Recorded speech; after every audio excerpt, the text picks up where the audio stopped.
Dans l'évangile d'aujourd'hui, tiré du chapitre 16 de Jean, au verset 29, nous lisons, « Croyez-le, l'heure vient, et elle est déjà là, où vous serez dispersés, chacun chez soi, et vous me laisserez seul.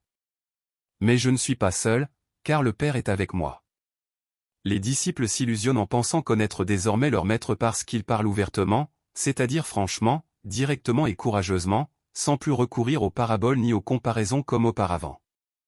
Mais Jésus connaît leur cœur, leur fragilité. La fragilité de leur foi, qui se heurtera au scandale de la croix et devra endurer la dispersion des disciples. Il existe une foi qui ne vit que dans notre esprit, une foi qui nous fait croire que nous avons tout compris de Jésus. Une telle foi n'est que pur intellectualisme. Or, en fin de compte, elle ne transforme pas une vie, n'oriente pas ses choix et n'ouvre pas à une rencontre personnelle avec le Seigneur. En fin de compte, c'est comme croire savoir ce qu'est l'amour parce qu'on a lu des romans, vu des films ou étudié des manuels de psychologie. Mais la vie est faite de réalité et, par conséquent, exige du réalisme.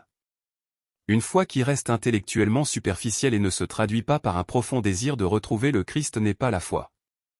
Jésus confronte ses disciples à une réalité qui les plongera dans la confusion, ils ne comprendront plus rien, ils réagiront en fuyant, ils se disperseront, mais ils ne seront pas perdus. Il ne le permettra pas. La solitude à laquelle le Christ est condamné sera l'une des expériences les plus douloureuses de la Passion. Mais Jésus affirme ouvertement que, malgré son profond sentiment de solitude, il sait qu'il ne l'est pas, car le Père est toujours avec lui. Nous aussi, nous pouvons nous retrouver divisés et dispersés face aux épreuves les plus difficiles. En théorie, nous sommes tous d'accord pour dire que l'union fait la force, mais en pratique, nous pensons, croyons et nous persuadons souvent que certains problèmes se résolvent mieux seuls. C'est dans ces tristes circonstances que, faute d'être bien éclairés et soutenus par le Saint-Esprit, nous pouvons abandonner le Seigneur, comme l'ont fait les apôtres.